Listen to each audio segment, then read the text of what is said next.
Shiva. I'm the project manager for HHBS Engineering, and we are here to give a progress presentation on the Brook subdivision developments. First, I'd like to introduce you to our team members. We have Andrew, who's our transportation engineer, Jabril, who's our environmental engineer, and Jacob, who's our water resource engineer. I am our structural engineer. So the project description: the client is wishing to develop a large plot of land used for residential. Within the next presentation, we will show you different scopes that incorporate elements from structurals, transportation, environmental, and water resource. Jumping right into the structural portion, I was tasked with designing a two-story visitor center, approximately 40,000 square feet, with a 1,200 square foot covered outdoor attached space. So this is in the project location. It is the northeast side of the project. This is because there is a subdivision right on the picture. So not only will it be able to be utilized by the developing subdivision, but it will also be able to be used by the subdivision right next to it, as well as anybody else that comes through the area. So far, I've developed three alternatives. The first one being steel, the second one being reinforced concrete, and the third one being steel as well.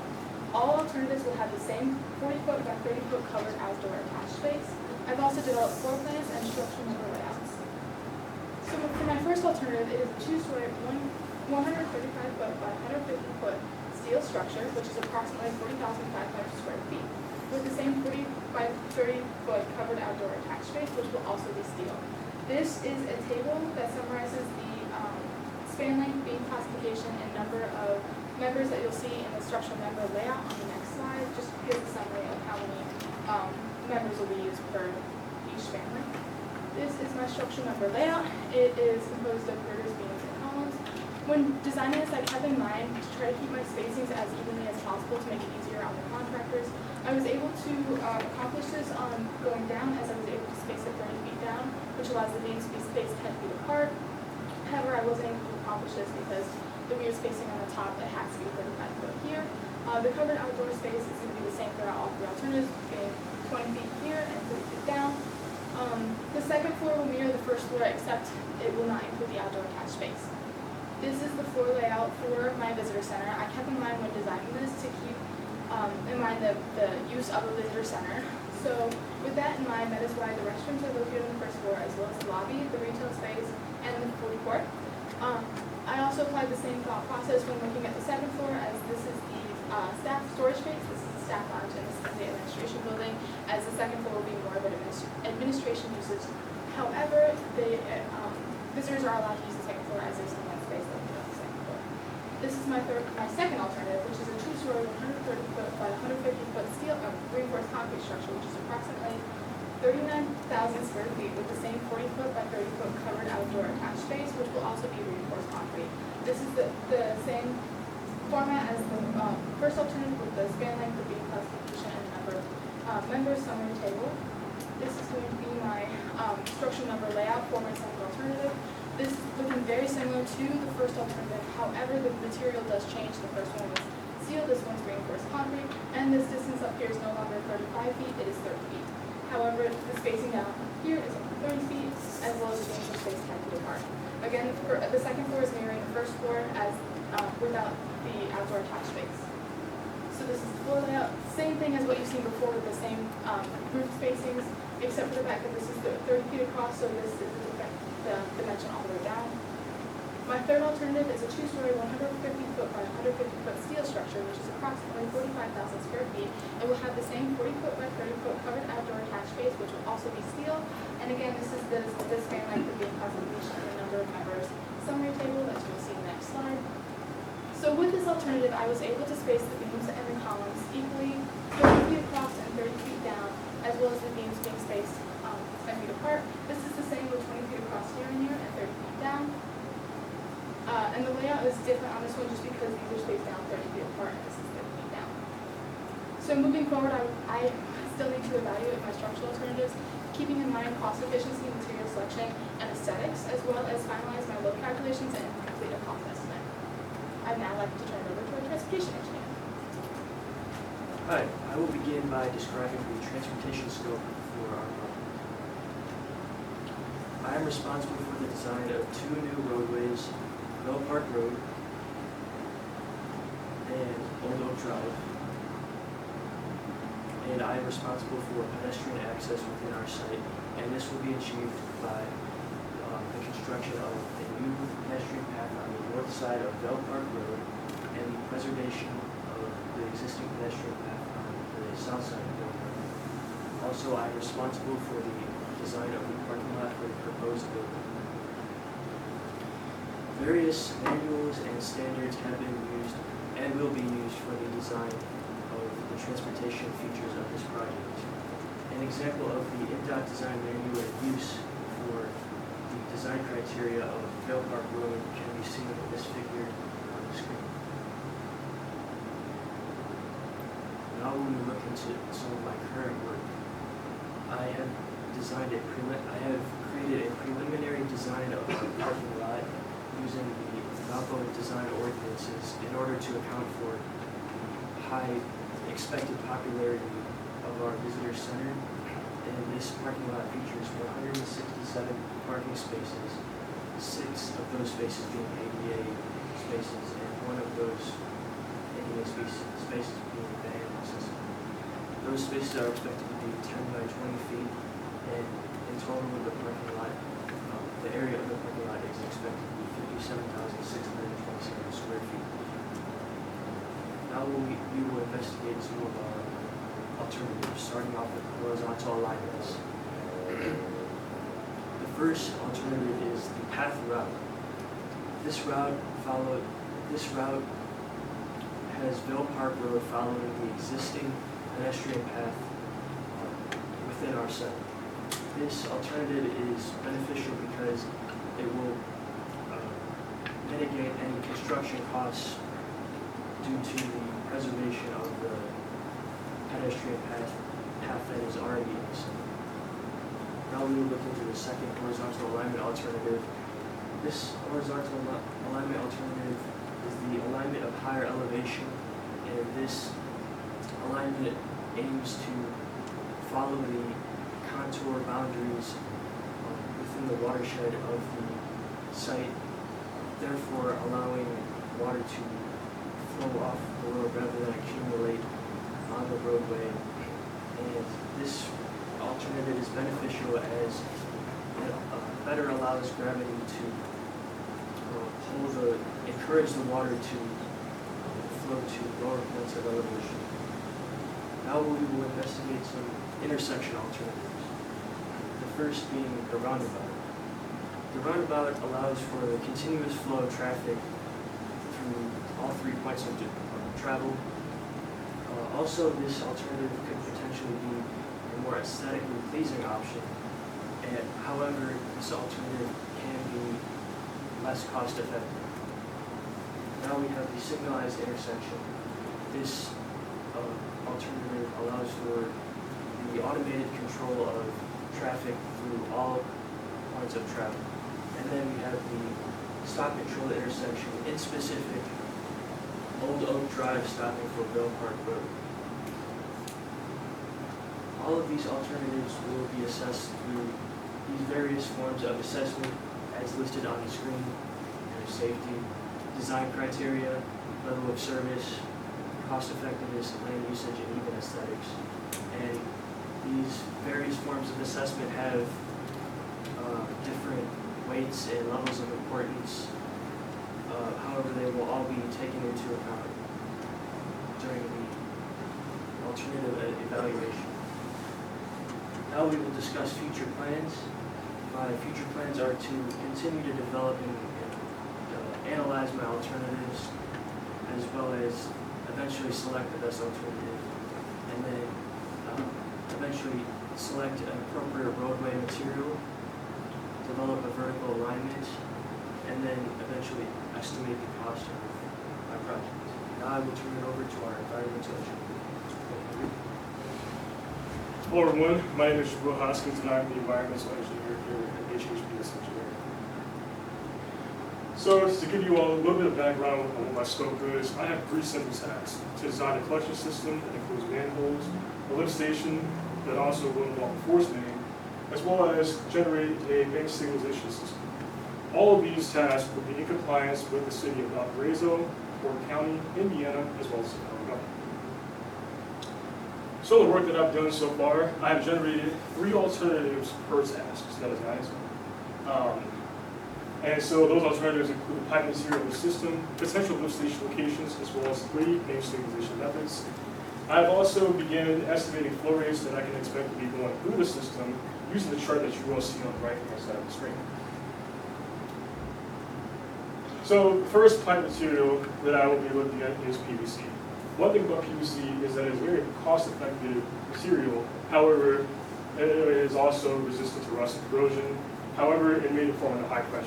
Now, one of the assumptions that I'm making within this project is that regardless of the pipe material, they will be able to handle high pressure flow from the water. Next, I'm looking at high-density polyethylene, which is stronger than PVC, but it can produce a water hammer.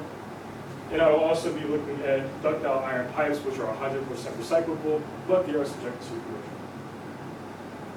This slide here discusses a little bit about the potential locations of the lift station. Another assumption that I'm making is that this system will be flowing in gravity. Because of that, the lift station will be placed at one of these 3 lowest points within the project site. The potential location right now, or at least the proposed location right now for the visitor center, is in the northeast corner. That has an elevation of 815 feet. I have pulled these elevations from the Porter County contour map. And so, another important thing to consider with the location of the lift station is that it must be in an area that is easily to access due to operational maintenance, as well as we want to limit the amount of odor that will be developed near the houses of the lot. I'm also making the assumption that there will be homes developed all along these lines here. So right now I'm currently proposing for 200 houses to be developed, but that is subject to change.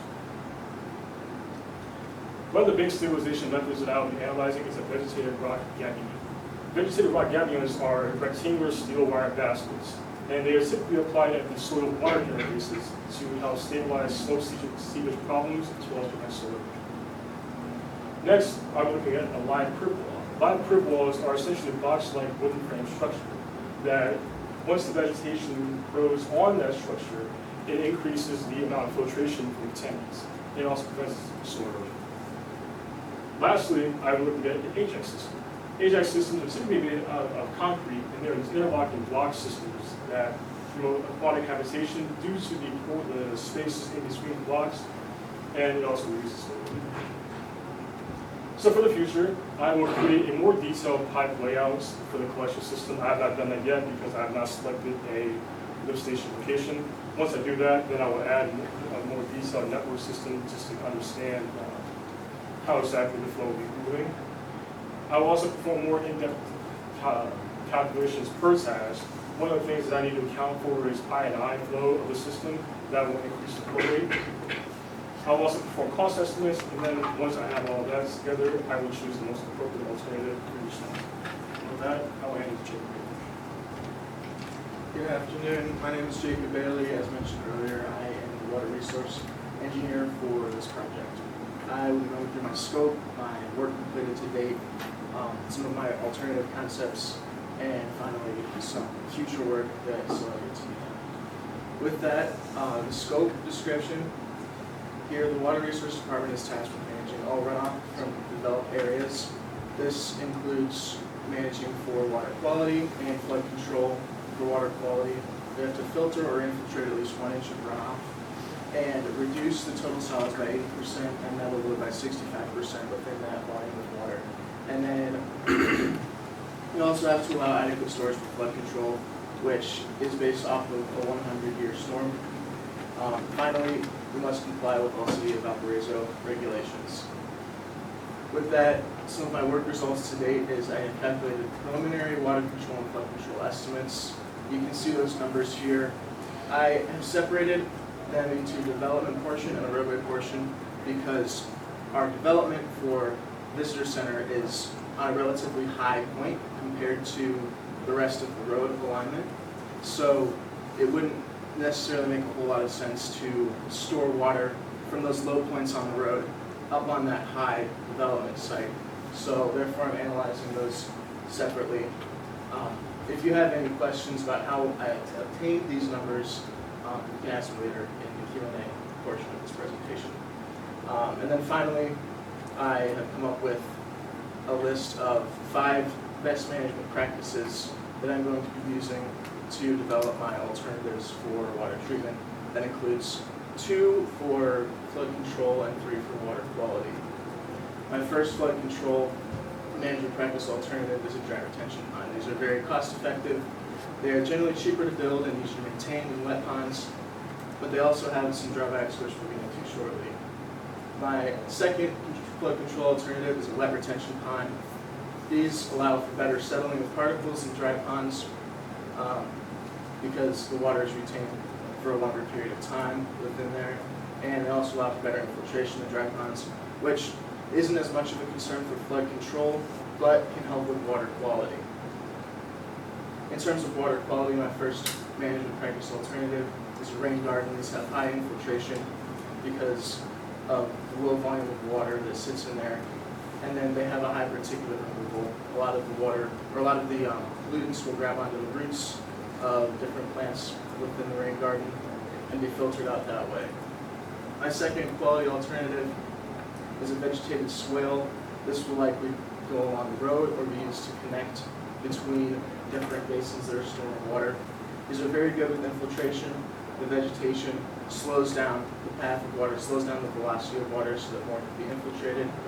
And then they're very good with particulate removal, specifically along the roadsides. It was found that up to 70% of solids can be retained within this swale.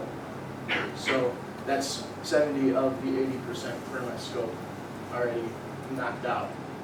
Finally, my last quality alternative is tree box with underdrain. These are very good also with pollutant removal, trapping solids and metals within the soil there and within the root structure of the tree. They're also very good for heat island mitigation, which is a concern in developed areas because there's a lot of concrete and asphalt reflecting heat back up.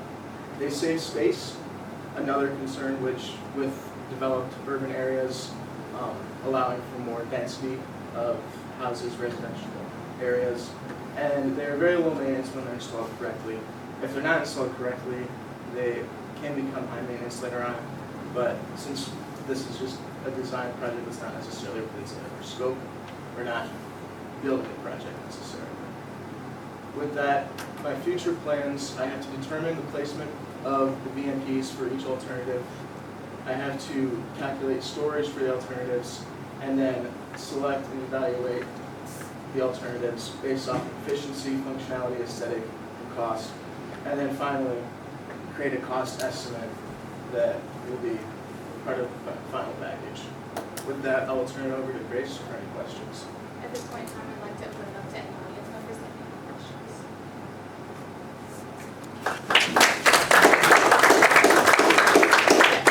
Yes, this question is for all the group. Have you considered the leadership in energy and environmental design concepts for this design?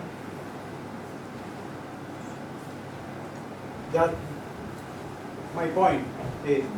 Some of the outcomes from the project is minimizing the waste after the construction. All the materials are used. The materials are locally obtained. You are including, of course, local species for the grounds. Those are the concepts in leadership, in energy, and environmental design. Have you considered that part? So are you asking where we're getting our materials from?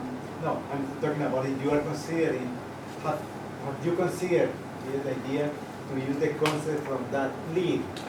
Do you know what is lead?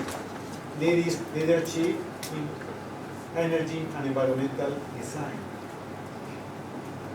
Normally, in the new construction, normally everybody's considering that part. It's something we have to definitely look into when we're going into developing alternatives, but at this point. Yes, that's my point. Suggesting that you consider that. And that's good also for the other designs. The next question it will be is, what are you planning to do with the stormwater? As you can see, there's a creek here, Beauty Creek, which flows southward, or actually flows north, sorry, towards Lake Michigan.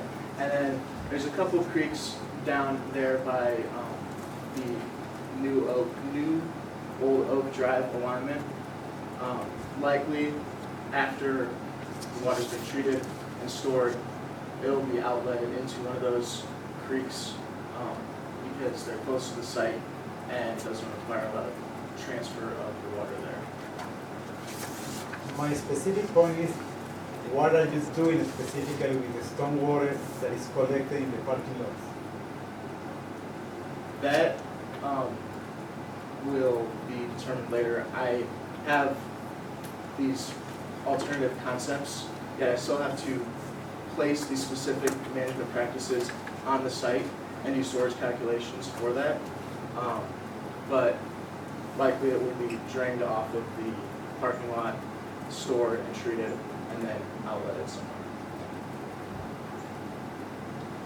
So I had a question and a comment. So I guess question for Jabril. So for your pipes, no, I just like you said the ductile iron pipe is recyclable, but you didn't say that about the other two. So are the other two not recyclable? So, from my understanding, PVC is a highly toxic material that, when placed in the ground, it can release toxins into the environment. But the thing is that the city of Valparaiso actually recommends the uses of PVCs. They do what? The city of Valparaiso recommends the uses of PVC for sewage pipe. Okay. And so that's a little bit of a conflict that I'm kind of having with selecting the alternative. However, ductile iron is 107%. Does that answer your question? I couldn't hear the last sentence. Ductile iron is what? So it's 107%. Oh, okay. Yeah. Okay. Thanks. And then the comment for Jacob, like, so you like your alternatives, right, for the water quality were a rain garden, the vegetated swale, and then the tree boxes. Yeah. Like really, those could be put together, and that would be one alternative. Right. And right. then I have to do complete development for alternatives. These are management practices that I'm considering using to develop those alternatives. Okay. I have to place them on the site, determine storage with that. So it's not a complete design yet, but okay. that's. But if that was one alternative, then like your other two alternatives should have other different things in there, right? Not just those three things at different locations. Right.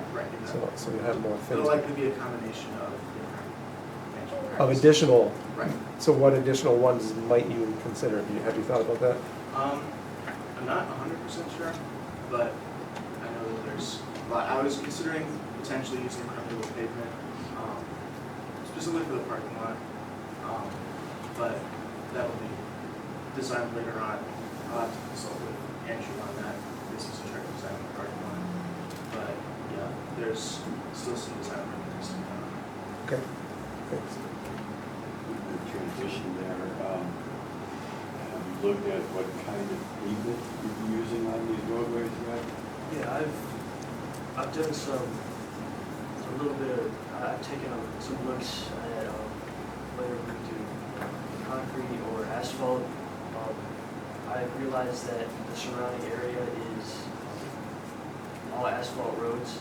However, we do need to account for that we are very close to the school, the Valparaiso High School. It's about half a mile down the road, so we'll have a lot of school buses around the area. We'll have our garbage trucks. So yeah, definitely something to take into account when we're designing. But I have not made a decision.